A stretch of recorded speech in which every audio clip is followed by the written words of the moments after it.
नहीं मालूम हम मिलेंगे या बिछड़ेंगे, नहीं मालूम हम मिलेंगे या बिछड़ेंगे।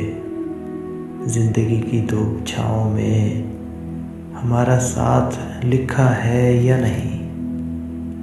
मगर एक बात हमेशा याद रखना, बहुत मुखलिसी से मैंने ताल्लुक़ को निभाया।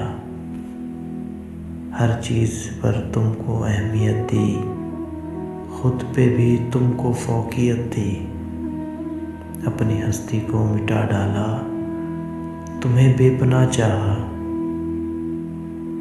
इसके बावजूद अगर हम एक ना हो सके तो समझ लेना, जीने की ख्वाहिश में कोई ज़िंदगी से महरूम हो गया है।